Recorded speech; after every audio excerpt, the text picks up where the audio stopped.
Le Seigneur soit avec vous. Lecture de l'Évangile de Jésus-Christ selon saint Marc. En ce temps-là, les Sadducéens, ceux qui affirment qu'il n'y a pas de résurrection, vinrent trouver Jésus. Ils l'interrogeaient. « Maître, Moïse nous a prescrit, si un homme a un frère qui meurt en laissant une femme, mais aucun enfant, il doit épouser la veuve pour susciter une descendance à son frère. Il y avait 7 frères. Le premier se maria et mourut sans laisser de descendance. Le deuxième épousa la veuve et mourut sans laisser de descendance. Le troisième pareillement. Et aucun des 7 ne laissa de descendance. Et en dernier, après eux tous, la femme mourut aussi. À la résurrection, quand ils ressusciteront, duquel d'entre eux sera-t-elle l'épouse, puisque les 7 l'ont eue pour épouse? Jésus leur dit, « N'êtes-vous pas en train de vous égarer en méconnaissant les Écritures et la puissance de Dieu? Lorsqu'on ressuscite d'entre les morts, on ne prend ni femme ni mari, mais on est comme les anges dans les cieux. Et sur le fait que les morts ressuscitent, n'avez-vous pas lu dans le livre de Moïse, au récit du buisson ardent, comment Dieu lui a dit, « Moi, je suis le Dieu d'Abraham, le Dieu d'Isaac, le Dieu de Jacob. Il n'est pas le Dieu des morts, mais des vivants. Vous vous égarez complètement. Acclamons la parole de Dieu.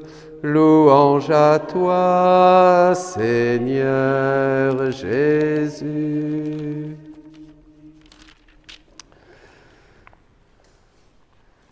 Il est clair que Jésus commence à parler de choses, surtout à ces pharisiens, que nous mettrons des siècles à approfondir pour recevoir toutes les lumières du mystère de la résurrection.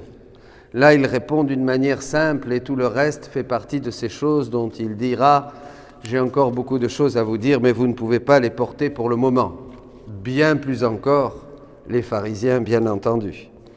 Mais déjà, il nous dit quelque chose, c'est qu'il est le Dieu des vivants et qu'il faut vivre une certaine, déjà ici sur terre, une résurrection pour pouvoir le comprendre.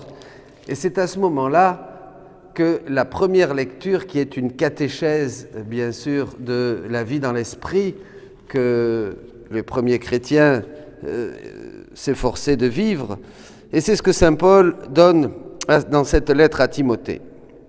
D'abord, il lui dit bien qu'il se souvient, qu'il rend grâce en se souvenant de lui continuellement dans ses prières jour et nuit. Donc c'est un premier point.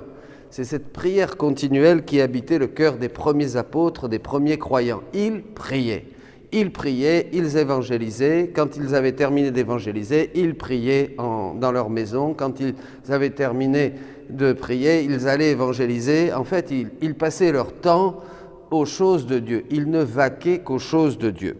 C'est dans ce contexte qu'on peut comprendre ce qui suit et qui est très important et qui a 4 points.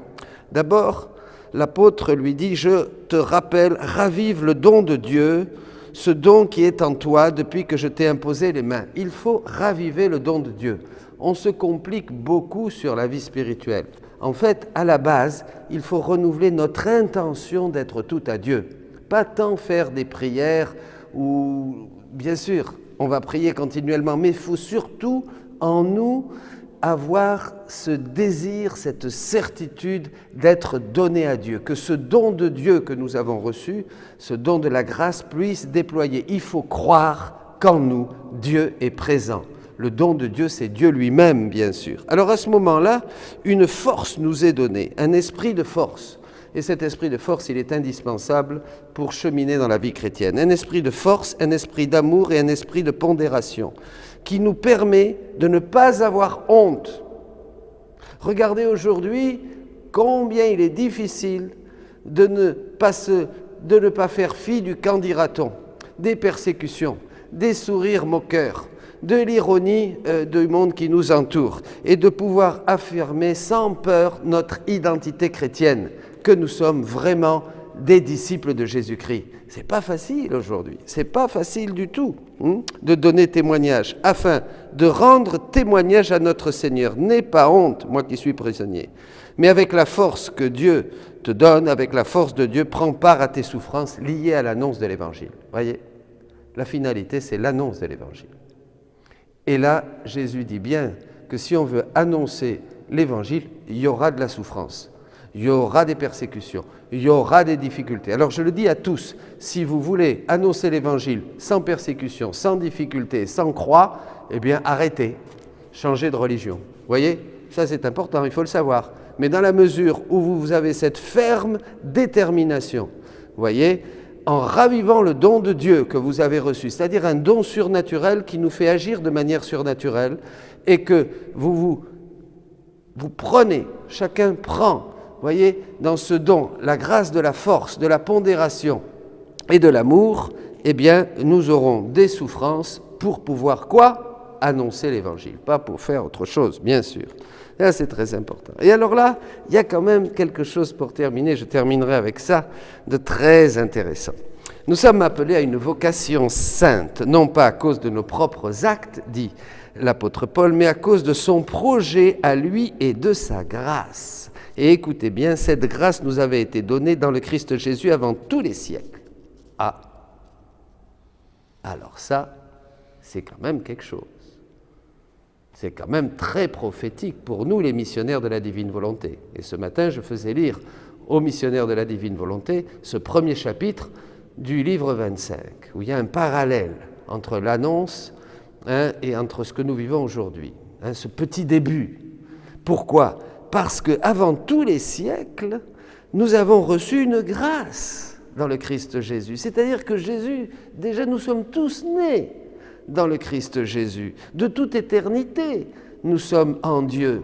Voyez, et ce projet, nous l'avons perdu. C'est pour ça que maintenant, il faut vraiment un esprit de force.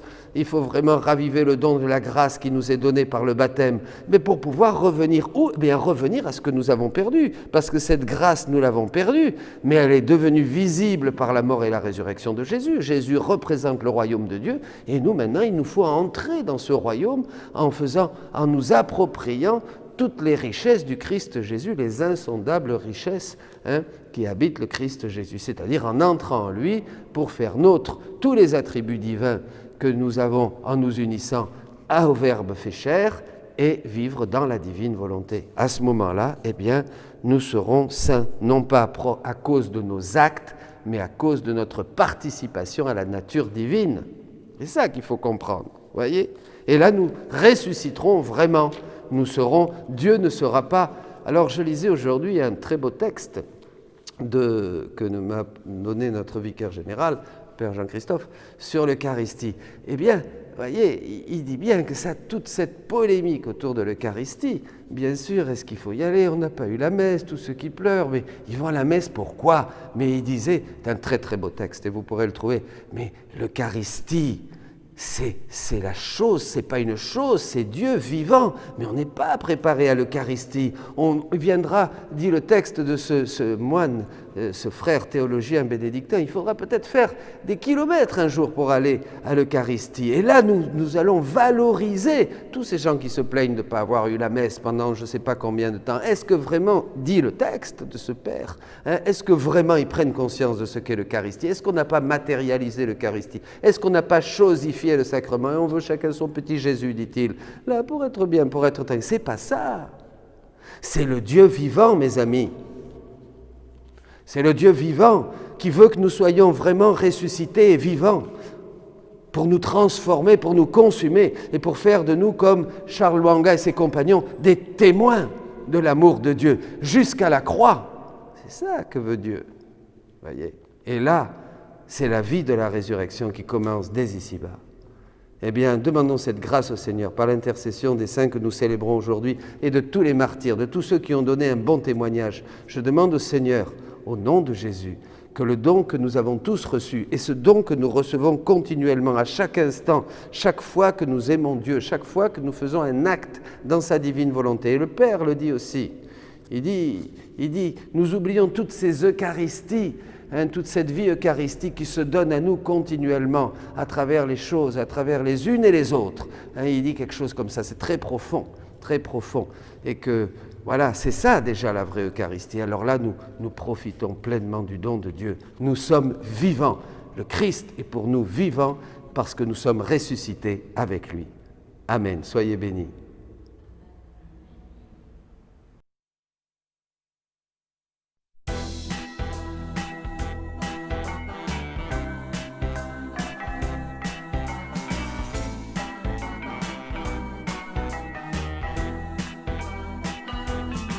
Mes chers enfants, j'ai soif de vous, j'ai soif de votre soif de moi.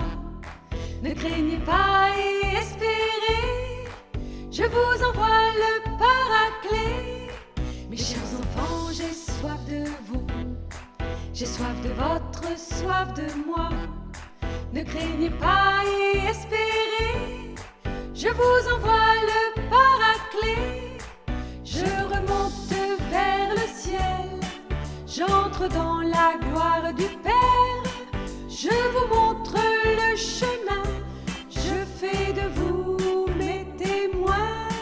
Mes chers enfants, j'ai soif de vous, j'ai soif de votre soif de moi.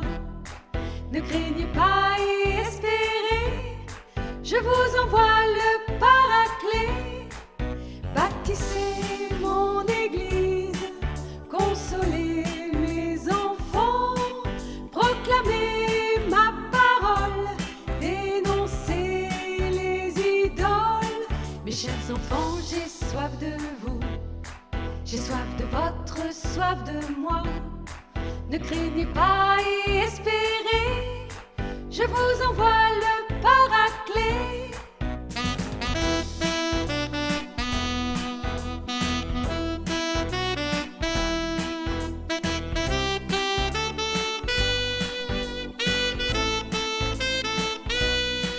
Allez, partez,